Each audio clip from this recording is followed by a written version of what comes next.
The rain fell with a constant sound, as if the sky itself was crying along with him. Inside, the house was immersed in a soft dimness, cut only by the faint light coming through the half-closed curtains. The smell of cold coffee still lingered in the air, mixed with a slight scent of damp wood from the old walls. Michael sat in the worn fabric armchair, the same one he had bought when Emily was only 5 years old. The springs creaked under his weight, a sound so familiar it almost went unnoticed. In his hand, a yellowed letter with folded edges and a payment notice seal that he didn't need to read anymore to know what it said. That's when he heard it. "Pay the rent or get out." Emily's voice cut through the air like a sharp blade, echoing through the room. For a moment, Michael didn't respond. Not because he had no words, but because any he could say seemed useless in the face of that sentence. He slowly lifted his eyes and saw his daughter standing in the kitchen doorway, still with her work bag slung over her shoulder. Her face tightened in a mixture of anger and exhaustion. A heavy silence followed. Only the sound of the rain outside, hitting the roof, filled the space between them. Michael lowered his head, took a deep breath, and without saying a word, folded the letter and placed it on the coffee table. He got up, walked past her without looking at her, and opened the front door. A cold wind entered the room, bringing with it the smell of wet earth. He stepped outside, leaving Emily alone, her heart racing and with a strange feeling that perhaps she had gone too far. Outside, Michael walked slowly along the porch, watching the soaked garden. The flowers, his wife, who had passed away 5 years ago, had planted with such care, were almost suffocated by the rain. He reached out, touching one of the petals gently, as if holding something he knew would fall apart at the slightest slip. Inside him, something began to stir, a silent decision, still without form, but inevitable. At this moment, she didn't know. But a week later, Michael would make a decision that would change not only his life, but hers as well, forever. The rain fell with a constant sound, as if the very sky was crying along with him. Inside, the house was immersed in a soft dimness, cut only by the faint light coming through the half-closed curtains. The smell of cold coffee still lingered in the air, mixed with the faint scent of damp wood from the old walls. Michael sat in the worn fabric armchair, the same one he had bought when Emily was only 5 years old. The springs creaked under his weight, a sound so familiar it almost went unnoticed. In his hand, a yellowed letter, with folded edges and a collection notice stamp that he no longer needed to read to know what it said. That's when he heard it. "Pay the rent, or get out." Emily's voice cut through the air like a sharp blade, echoing through the room. For a moment, Michael didn't respond. Not because he had no words, but because every word he could say seemed useless in the face of that sentence.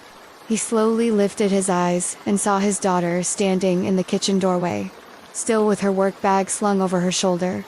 Her face tightened in a mix of anger and exhaustion. A heavy silence followed. Only the sound of rain outside, beating against the roof, filled the space between them. Michael lowered his head, took a deep breath, and without saying anything, folded the letter and placed it on the coffee table.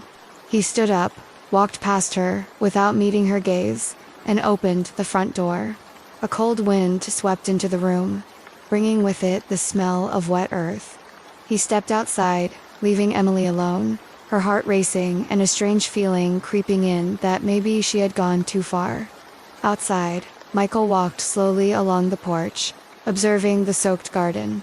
The flowers, his wife, who had passed away 5 years ago, had planted with such care, were almost drowning under the rain.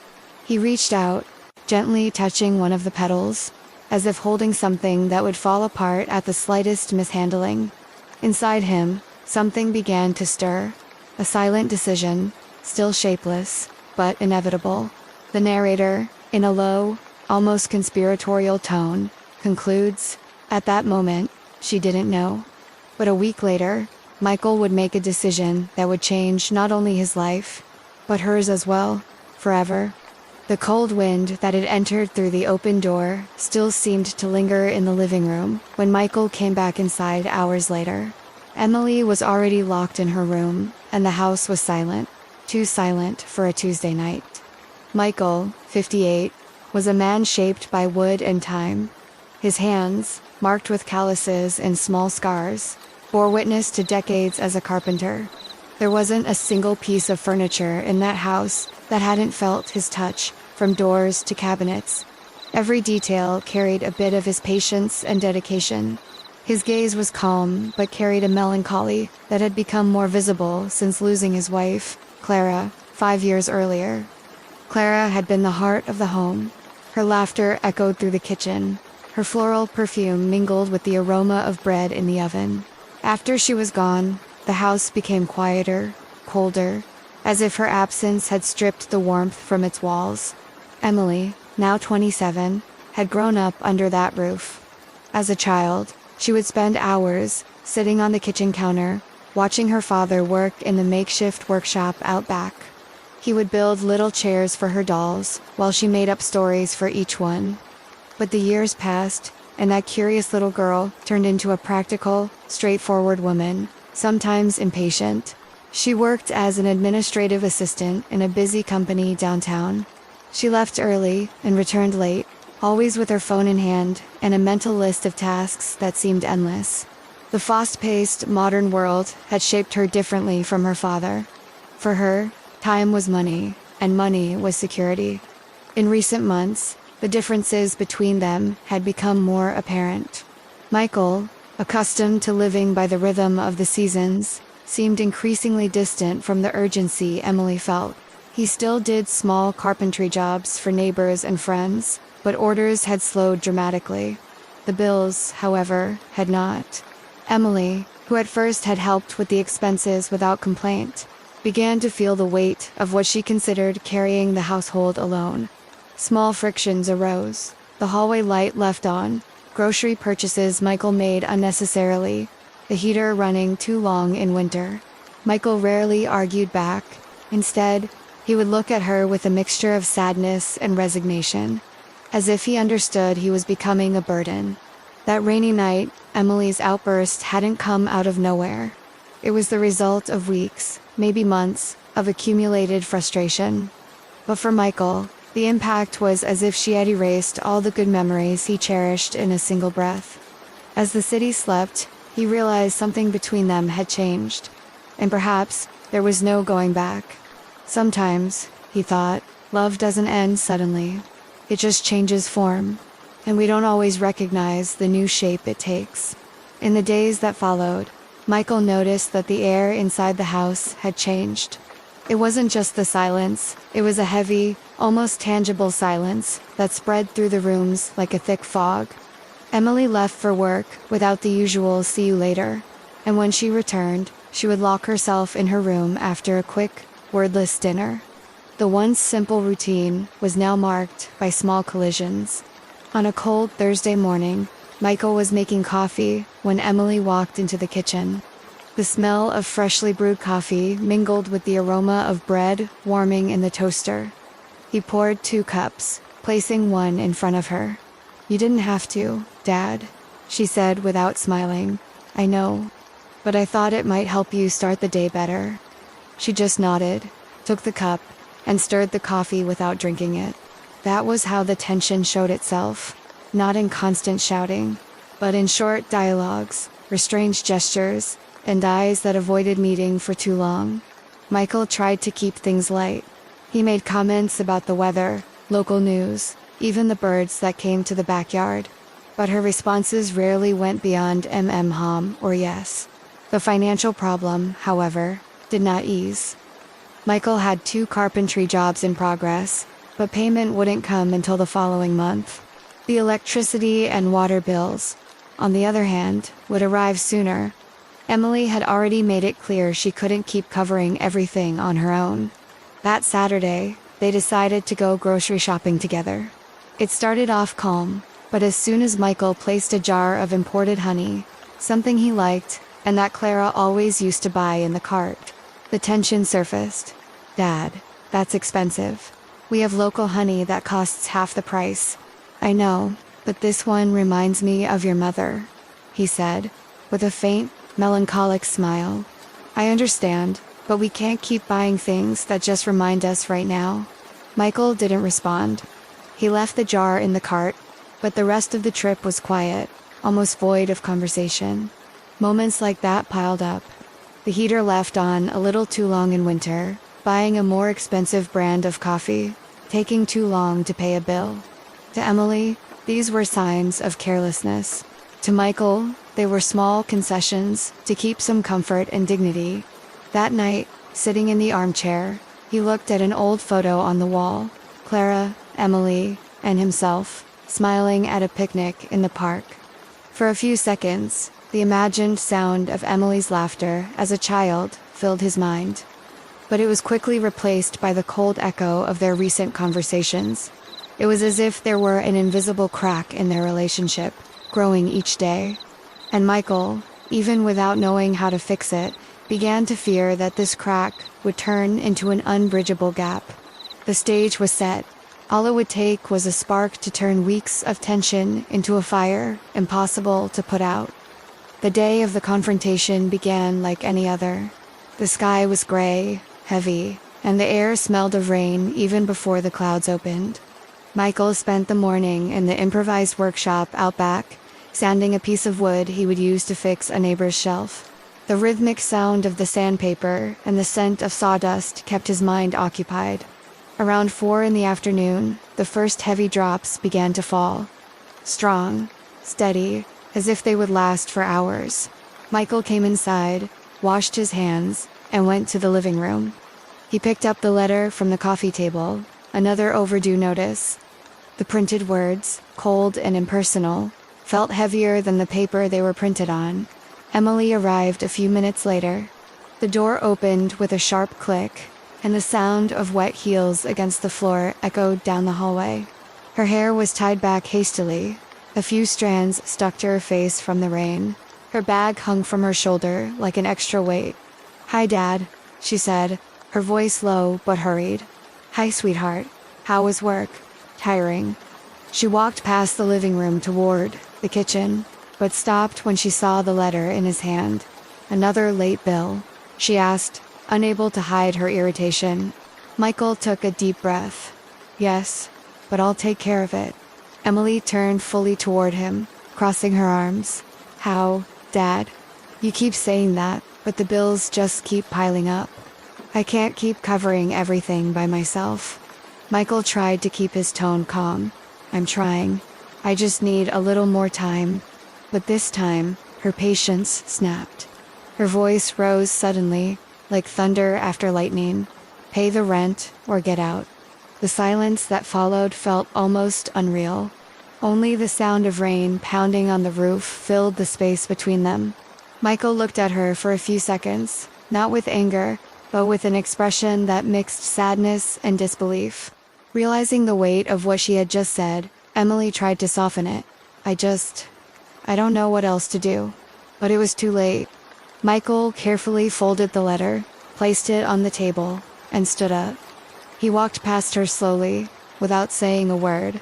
When he opened the front door, a cold wind rushed in, carrying the strong scent of wet earth. He stood for a moment on the porch, looking out at the waterlogged garden.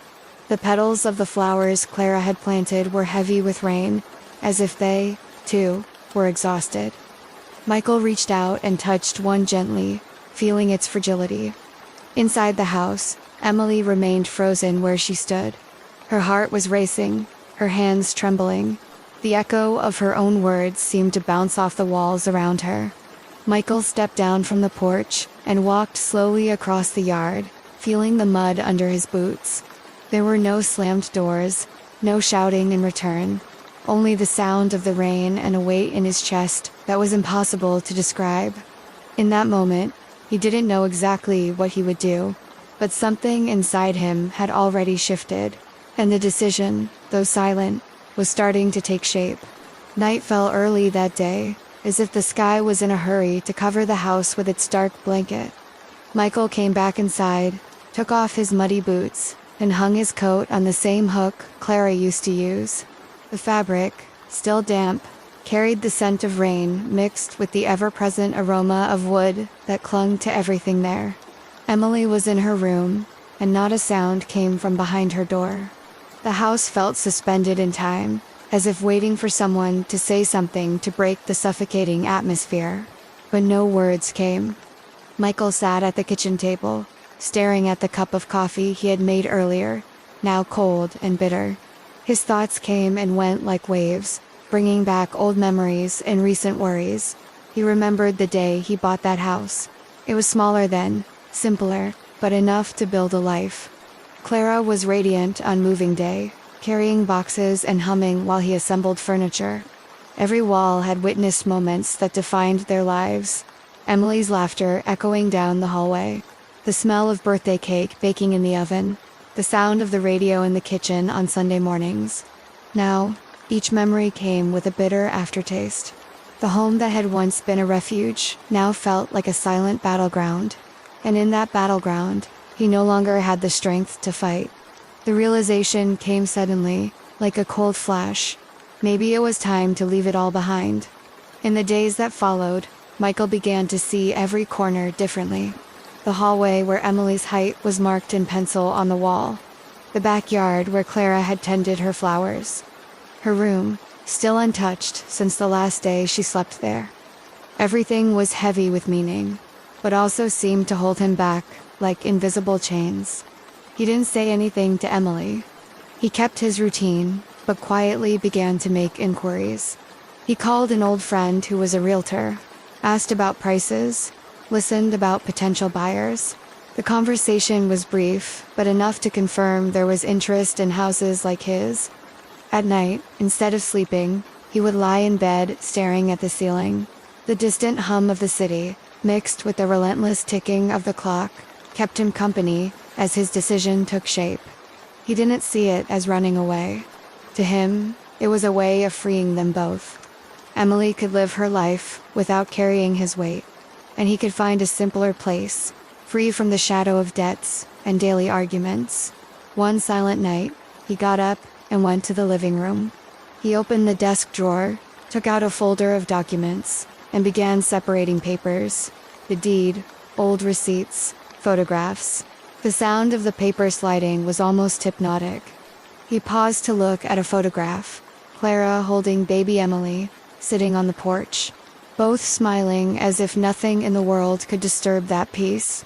Michael ran his thumb over the image, feeling a sharp pang in his chest. The next morning, he called the realtor again. This time, he scheduled the appraisal. The man would come the following day. Michael hung up the phone and looked out the window. The rain had stopped, but the sky was still heavy. In her room, Emily continued living her days as if nothing was changing. She had no idea that every step Michael took was, in truth, a step away from there. The path was set, and there would be no turning back. The day began damp, with a thin mist covering the garden. Michael woke before sunrise. He made coffee, but left it in the thermos. He had no appetite. He dressed simply and waited.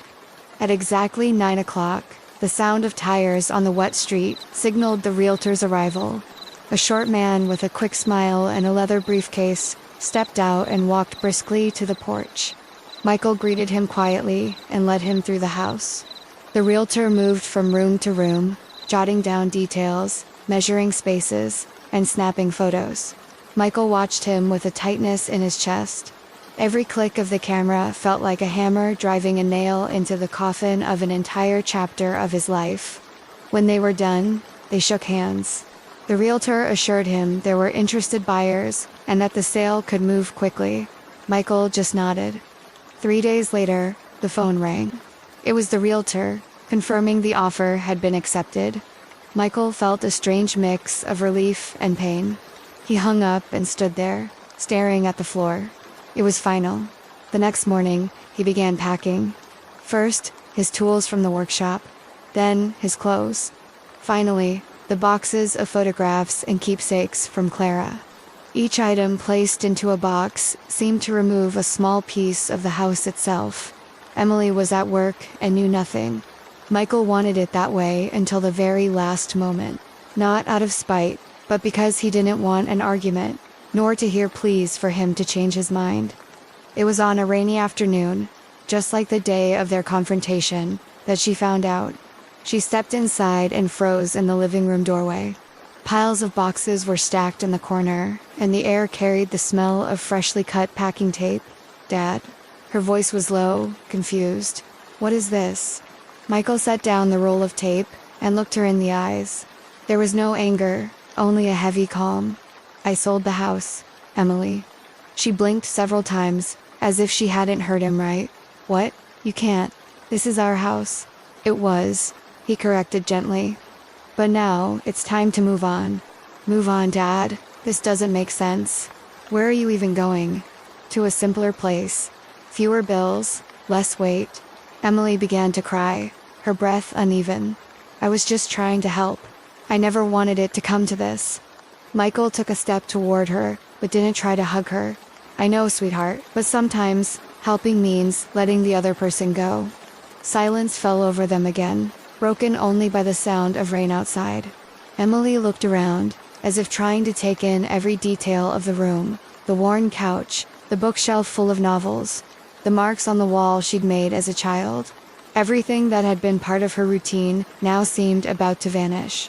When she asked, her voice trembling, "Next week," she sat on the couch, burying her face in her hands. Michael stood for a moment, watching her. He felt the loss too, but his pain was mixed with an odd sense of freedom. Finally, he crouched down and gently placed a hand on her shoulder. "We'll be okay, Emily. It's just going to be different." She didn't answer. She just stayed there, feeling the weight of his words. For Michael, this moment was neither victory nor defeat. It was a farewell, not just to the house, but to an entire chapter of their lives. The morning of the move arrived with a clear sky and a gentle breeze, as if the weather had decided to grant Michael a small mercy.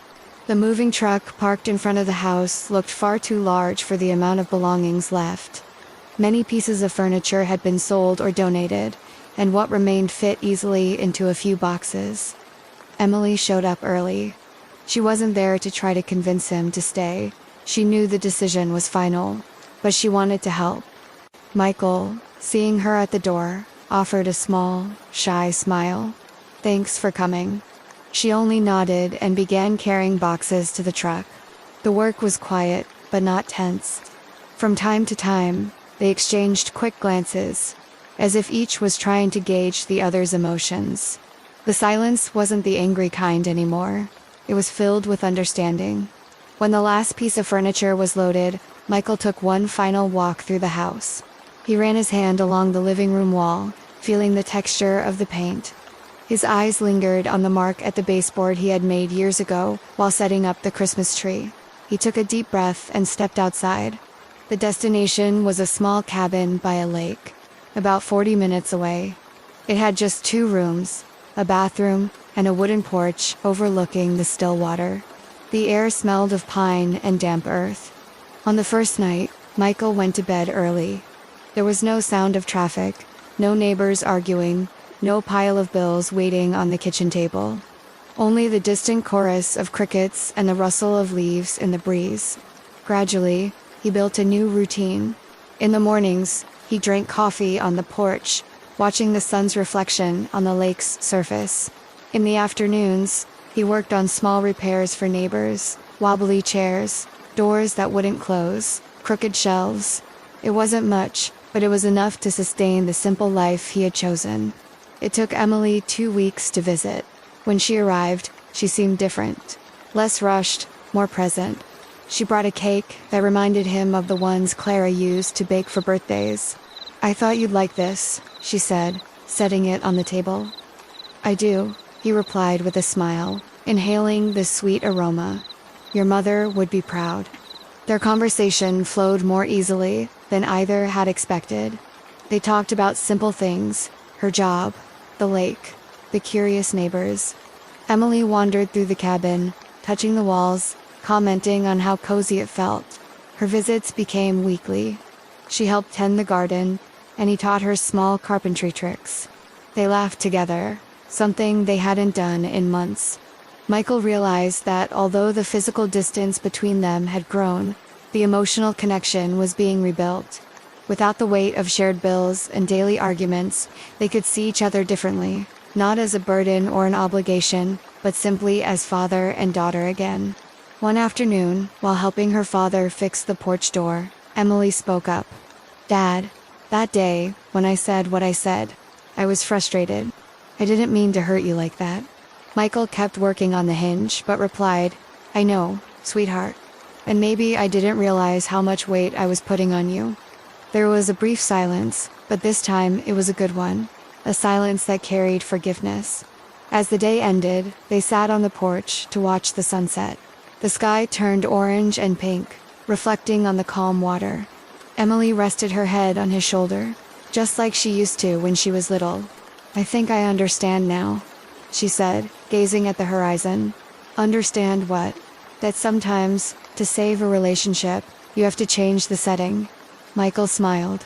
"And sometimes, to change the setting, you need the courage to walk away from your own home."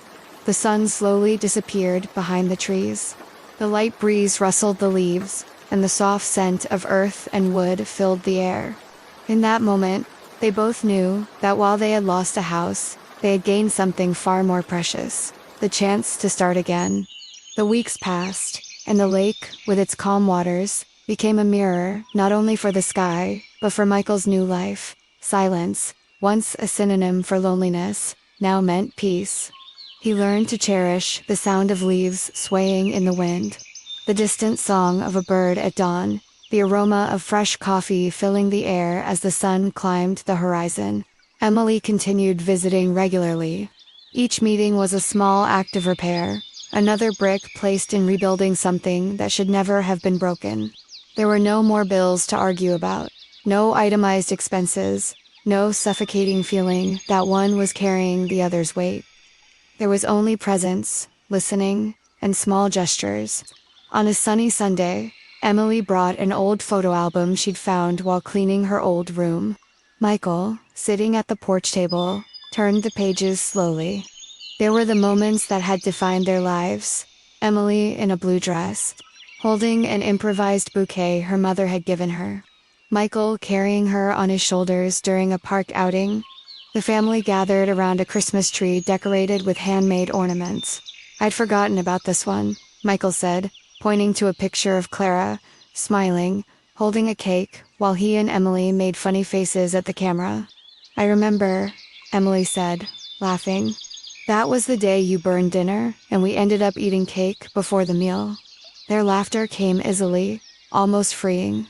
For the first time in a long while, Michael felt that the memories no longer weighed him down. They were once again a source of joy. That afternoon, Emily asked, "Do you miss the house?" Michael was silent for a few seconds. He looked out at the lake, at the reflection of clouds on the water, and said, "Not the house itself. I miss some of the things we lived there. But I've realized we can carry the best parts with us, wherever we are." Emily nodded. "I guess we learned that the hard way." "Sometimes the hard way is the only way that really teaches you," he replied with a smile. The sun began to set, painting the sky in gold and rose tones. Michael felt a warmth in his chest, not the physical kind, but the kind that comes when you know you're exactly where you're meant to be. The lesson was clear to him. Home isn't an address, it's a state of mind. And more than walls and roofs, it's the people we love who truly build it. As Emily said goodbye that night, Michael stayed on the porch, watching her walk down the dirt path. He felt proud not only of her, but of himself, for having had the courage to make a decision that, at first, seemed painful, but in the end brought healing. Sometimes, to save what matters most, you have to let go of what seems indispensable, he thought, and only afterward do you realize you didn't lose anything at all. You simply traded it for something better. A gentle breeze carried the fresh scent of water and the soft sound of ripples to his ears. Michael closed his eyes, took a deep breath, and smiled. And so, Michael and Emily discovered that starting over isn't losing, it's finding a new way to stay together. Because a true home is not made of walls, but of love, forgiveness, and presence. If you've stayed with me until now, thank you for listening to this story. If it touched your heart, I invite you to like this video, subscribe to the channel, and turn on the notification bell so you won't miss the next moving story. Now, I'd love to hear from you. Have you ever had to let go of something important to protect something even more valuable? Share it in the comments. I read each one with care. And if you want to hear more stories that warm the soul and linger in your memory, watch the one appearing on your screen right now. I'm sure it will move you. Here at Lasting Tales, every story leaves marks that time cannot erase. See you in the next one.